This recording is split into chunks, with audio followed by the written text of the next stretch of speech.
Shalom from Jerusalem. One of the most incredible things that our Messiah did was explain the Bible to us. More. And when he did it, he oftentimes did what's called agadot in Hebrew. Agadot are stories or parables. So he would explain the meaning of God's kingdom in biblical verses through the most incredible stories. It was very common for Jewish rabbis. I suppose that's the only kind of rabbi there is. But it was very common for rabbis to tell stories. And still even today, oftentimes rabbis will teach with wonderful stories that teach the lessons that they're studying. Well, Yeshua's stories I have found to be some of the most, if not the most, rich, deep stories or agadot that I've ever taught in the Jewish world. And in fact, each one of his stories, if you think of something like the prodigal son or the Good Samaritan story, are all stories that are like an onion. You have to peel layer after layer because there's so much meaning in it that I've been reading them for over 40-some years. And every time I read it, I see something a little bit new, a little different aspect of it.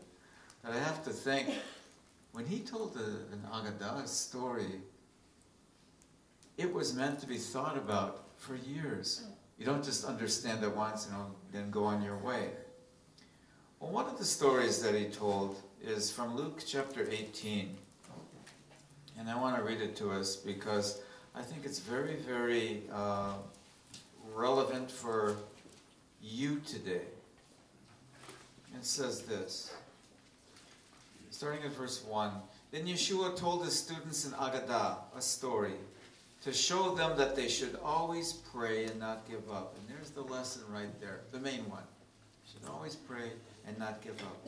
He said, in a certain town there was a judge who neither feared God nor cared what people thought. And there was a widow in that town who kept coming to him with the plea, grant me justice against my adversary. For some time he refused, but finally he said to himself, even though I don't fear God or care what people think, yet because this widow keeps bothering me, I'll see she gets justice so she won't eventually come and attack me. And the Lord said, listen to what the unjust judge says. And will not God bring about justice for his chosen ones, who cry out to him day and night? Will he keep putting them off? I tell you, he will see that they get justice and quickly. However, when the Son of Man comes, will he find faith on the earth? So that's Luke chapter 18, verses 1 through 8. This persistent Jewish woman, the widow, who cried out and would not stop, to a judge who was self-centered, non-caring. And it made me think about our judge, who is a just one, who listens to each cry because he does care. And the point of the story here, or at least the main one, because again, the more I think about it, the more there is every time I think about it and read it. But the point Luke brings out that he wanted to emphasize here is this phrase, that they should always pray and not give up. We need to take that message into our innermost being. Here is why. Now is the time that Israel needs you more than ever before. I've heard Pastor Mike speak. I've looked at the website of the congregation here, and I know that you love Israel. I know that you pray lots for Israel. And I know that you meet opposition, not just in the spiritual world, that certainly is there, but also just in society here. Because you partner with God to see his purposes come through the nation of Israel. I come from the land to tell you that Israel is increasingly facing difficult situations. We really need you to intercede for us today. A friend of ours who lives in Tel Aviv and works in media relations recently put it this way. She said it feels like we're being thrown into a ghetto again. I'll explain to you what I mean in a minute. In the natural, things look pretty bleak in Israel. But if we pray according to the promises given in the Torah and the Bible, we have sure promises and hope. And we can cry out to God like this widow did, because again, our judge is a just one. And he'll listen to each prayer that we have. We need not think, and he won't listen. Every prayer that you utter for God to bring Israel into our destiny, he not only hears, but it's pleasing to him because you're praying according to what the scriptures teach. Well, I didn't tell you anything you didn't know, but I want to go on now and talk about some other things here that will tie together for you in the end. I know it's Shabbat, a day of liberty, a day of rest, a day of studying, a day of doing acts of mercy for others. So I hope I'm not going to disturb your sense of Shabbat right now, because tonight is supposed to be a peaceful evening. But quite honestly, at this point in time, mine is disturbed. I feel a personal alarm inside of me going off, an alarm regarding Israel and regarding Europe and regarding all the nations of the Middle East, and that's a large chunk of the world. Let me start by saying that I don't know when Messiah Yeshua is going to return. In fact, he's the one who taught us that, that no man knows the hour of his coming. And that's the way it should be. It's supposed to be. But the Newer Testament writings tell us this. This is from 1 Thessalonians chapter 5, verse 4. But you, brothers and sisters, are not in darkness, so that this day should surprise you like a thief. Paul uses a phrase there. He says, this day. And sometimes we read it and we can think, okay, it means this or that. But I want to tell you that that phrase, this day, Paul was probably thinking in Hebrew and writing in Greek. Because we have a phrase in Hebrew, Bayom Hahu, it means this day. It's used often by the prophet Zechariah and by the prophet Joel. And it means the end time of human history. So Paul's trying to tell us, okay, well, Yeshua told us we don't know exactly when he's going to come back. But Paul's telling us we're not blind as to the times and seasons. We can know approximately by looking at the world around us. So our Holy Messiah told us another story that's breathtaking in its power, if we understand it. This is from Matthew chapter 16, verses 1 through 3. He's trying to enlighten people on how important it is to be able to tell by the times you're in what's going on. Here's what he says. When it's evening, you say, fair weather is ahead, because the sky is red. And in the morning you say, storm today, because the sky is red and overcast. You know how to read the appearance of the sky, but you can't read the signs of the times. Our Holy Rabbi Messiah was not directly addressing our time period today when he was stating this, but he gave us a principle that's true today. Through God's Spirit and empowered by his wisdom, we can read some of the signs of our times today. Let me give you a couple that I'm seeing that greatly disturb me. When late-term abortion is not considered as killing a life, for the first time in human history, when a falling away of the institutional church occurs, so it's considered popular and common and nice and good to believe that Israel has no purpose in today's world. We already know we're entering the times of final redemption. When large segments of the Middle East have been overrun by tens of thousands of well-financed terrorists who murder children and enslave women, as their forebears did in the 7th century, we should be internally alarmed. These are signs that are spreading worldwide. Now, we know that God is going to do his purposes and will in the Middle East. Only his. Not man's purposes. They will not take place in Israel. Not Iran's purposes, they won't take place in Israel. Not Russia's desires, not the European Union's desires, and not America's desires.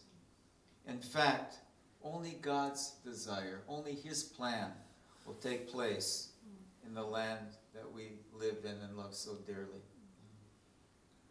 And God has told the world clearly what His desire for Israel and for the city of Jerusalem is. Let me read a couple of scriptures that talk about it. Psalm 48 verses 2 and 3 say, Jerusalem is the city of our God, His holy mountain, beautiful in its elevation. The joy of all the earth is Mount Zion in the far north, the city of the great King. There, a little phrase in there tells us what God's purpose is for the city of Jerusalem. It's the city of the great King, meaning His desire, His will, His plan is going to take place in that city.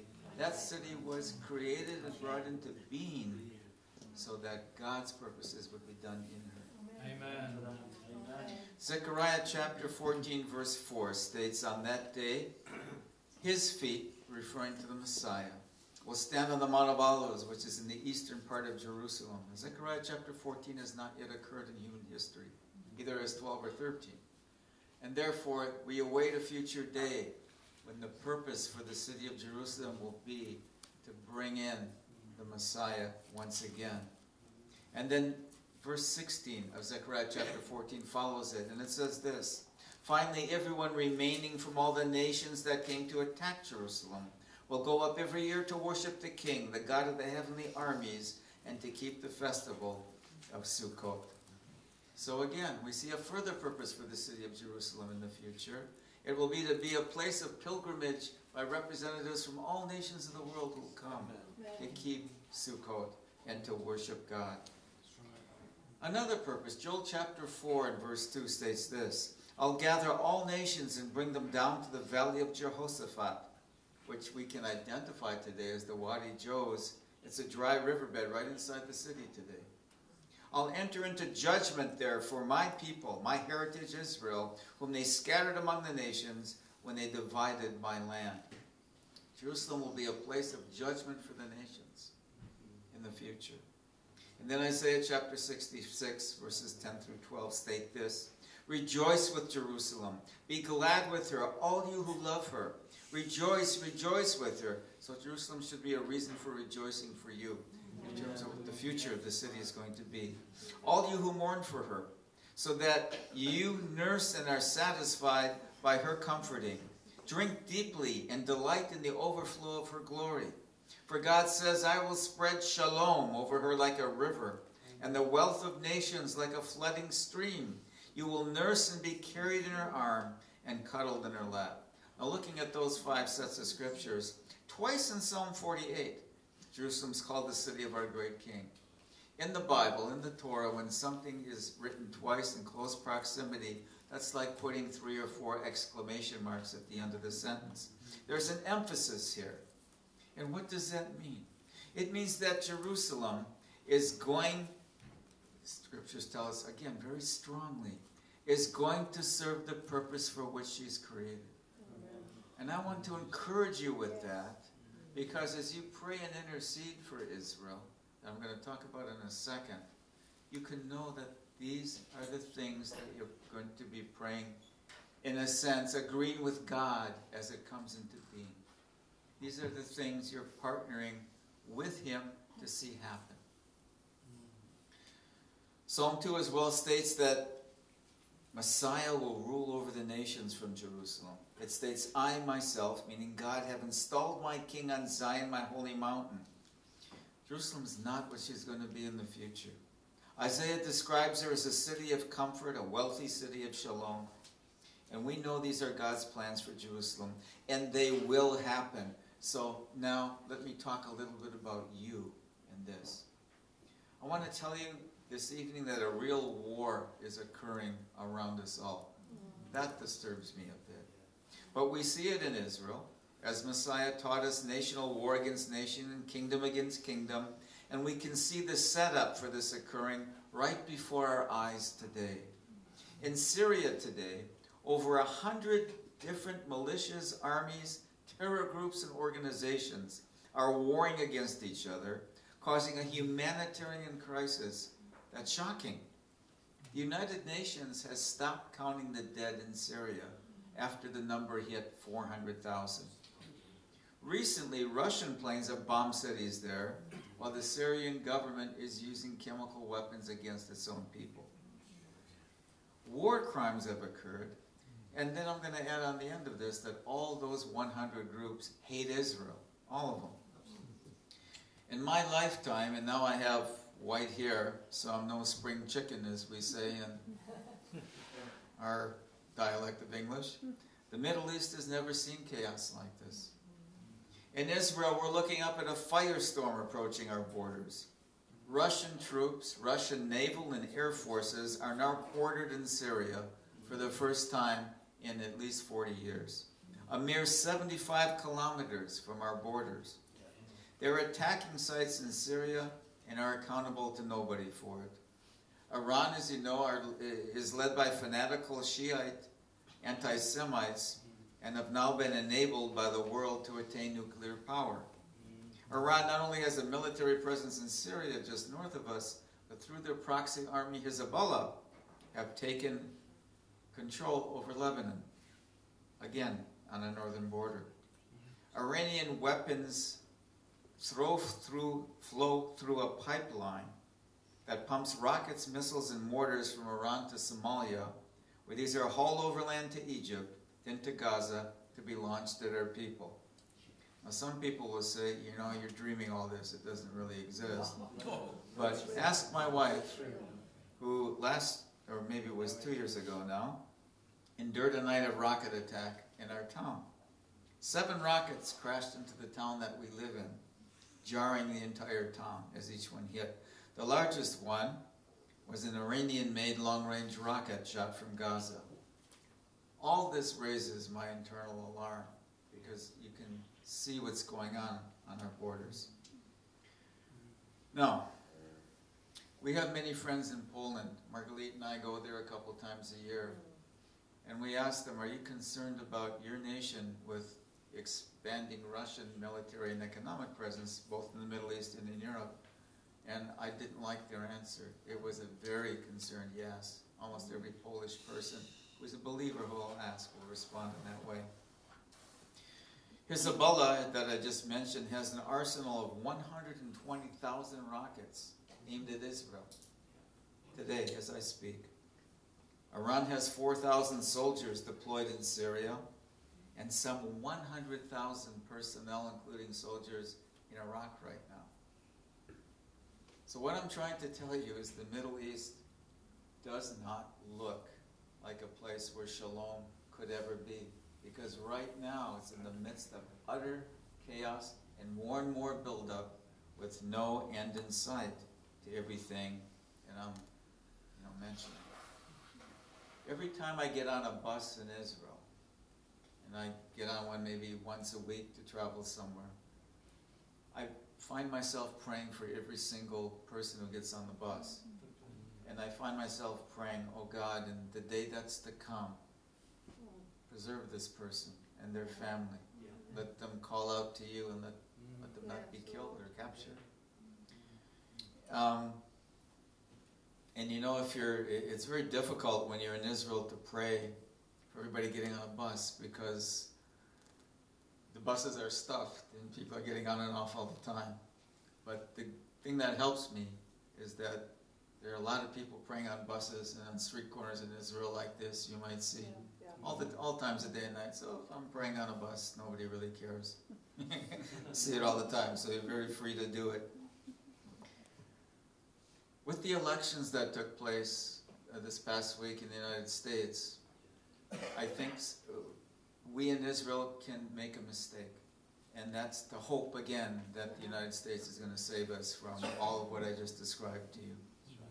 We've made that mistake in the past, and the mistake isn't so much saying anything negative about America, but it's saying something about us, that we as a nation have not yet learned who our real deliverer is. We haven't really called on him as a nation. As you pray for us and as you think about the situation I just described to you, please pray that God would put inside of us a strong desire and a cry for Him. Yes. That's one of the largest, biggest things that we pray in Israel, that would happen today. I heard a lecture a couple of years ago, Mark Lee was with me, I think, of Professor Moshe Sharon. Professor Sharon was the Arab Affairs Advisor to Prime Minister Menachem Begin when he was our Prime Minister. And here's what he said during his talk. Europe is lost to Islamization. America is our hope. She'll defend us when we need her. This was before President Obama was the president. And of course, under President Obama, that has hardly been the case. But I believe that Americans might feel sympathy for Israel, but that doesn't influence the current military situation nor the crises that are occurring today. I don't expect that anything's going to happen from any nation in the world that's going to be able to help us in our situation. I truly believe now is the time to pray. Us who live in Israel, those of you who are interceding for Israel, that we begin to see and cry out, begin to see God, begin to cry out for Him, begin to know that we need Him. He's waiting for that. You can tell if you look at Zechariah chapters 12, 13, and 14. Chapter 13 in particular tells about the wonderful things that God's going to do in the midst of our people. But we're not there yet. And we could use your prayer support to help us get there. Think about the widow who was constantly crying out to God, and He listened to her. So, in terms of crying out to God, let me talk about Psalm 122, verse 6 for a minute.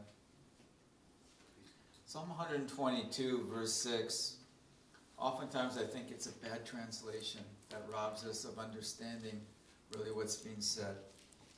Most often I think we get this, pray for the peace of Jerusalem, they who love you will prosper, something like that. Is that usually what you get? Yeah. Okay. And that translation comes up short, really, of what the author is saying. First of all, Psalm 122 is a pilgrimage psalm. It was sung by Jewish pilgrims as they went 3 times a year up to Jerusalem to worship God during Passover and Feast of Weeks and booths as well.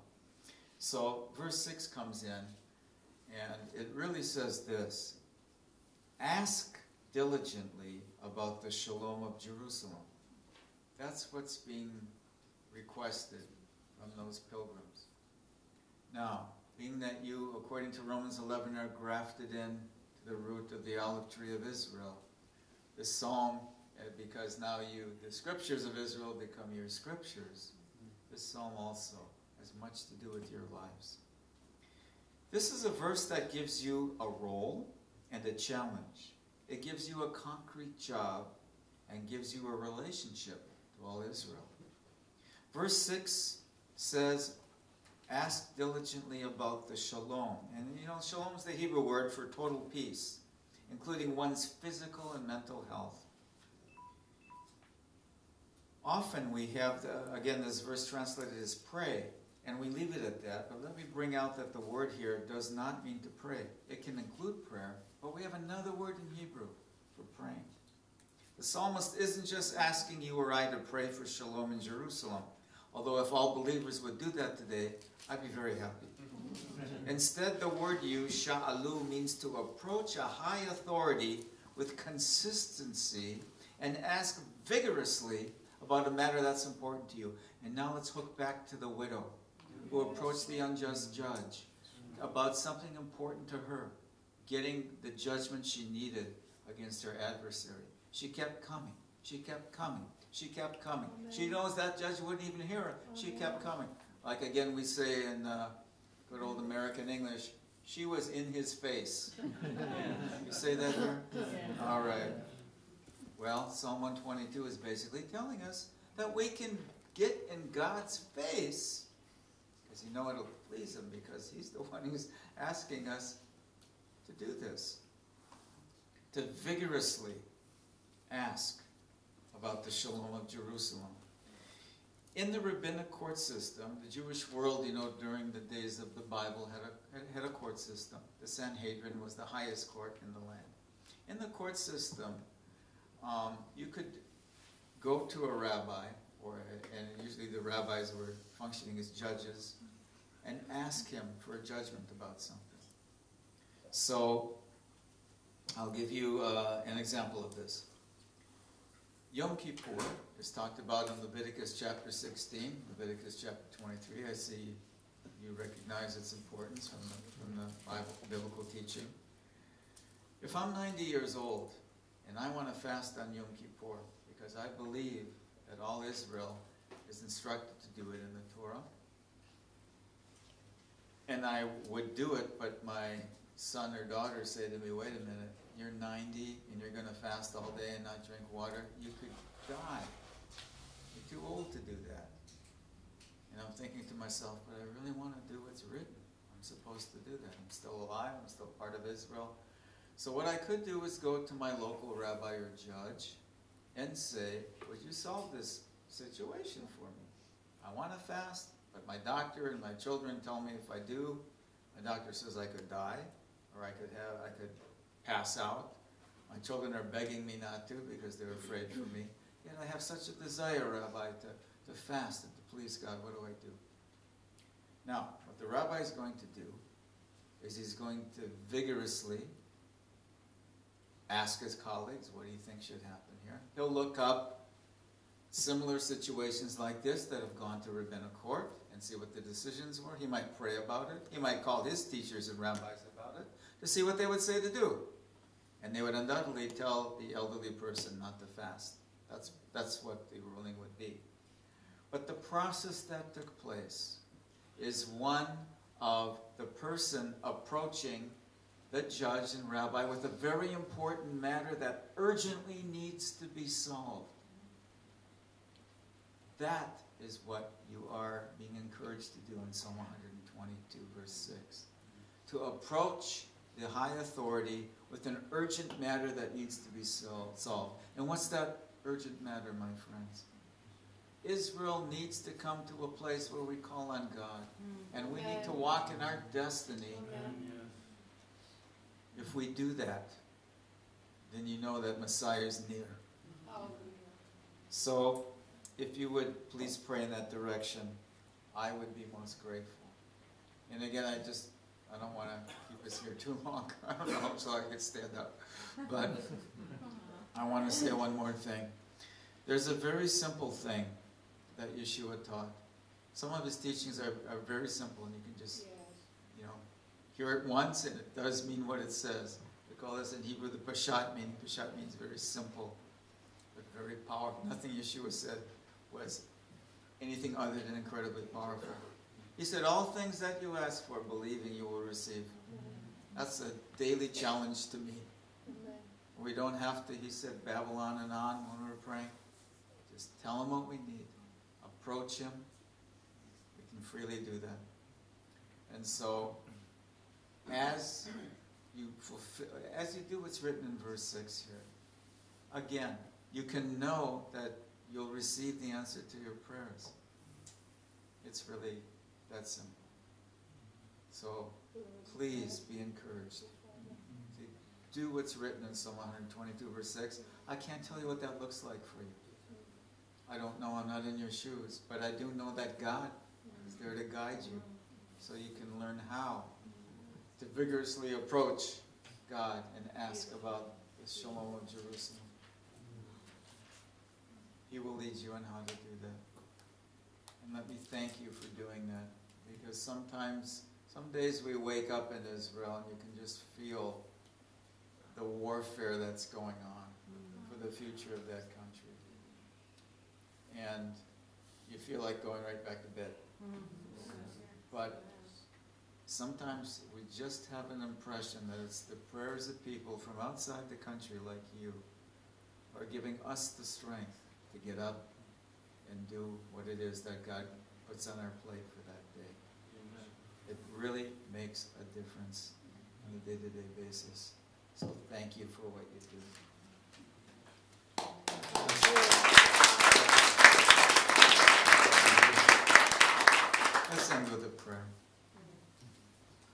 Abba, we ask that you would help us to pray and intercede, to carry out what is written in verse 6. Teach us how, teach each person here, teach the congregation and lead them on how to do what's written there. You teach us, Abba. We know this is something man cannot teach us. We don't need fiery speeches to get us going. We need your Spirit. We need your teaching. We need your help. We need your guidance. And we pray for that for this entire congregation. Amen. Amen. And I just say one more thing. There you go. When you take a stand for God's purposes for Israel, and your leaders who are leading you to do that are stepping out boldly, they're going to get attacked in many ways. And so people like Mike and Shirley and your elders really, really need you to come around them. And like Joshua and Hor did to Moses, really lift their hands up, whatever that looks like for you. So may I encourage you to do that, because they really need you. And you need them, they need you, we need you. And the more that you can help Mike and Shirley and whoever else your leaders are, the more I think you can be effective in what you're doing, not just for, yes, for God, but especially for Israel as well in intercession. So be encouraged to do that as well. Thank you. Thank you.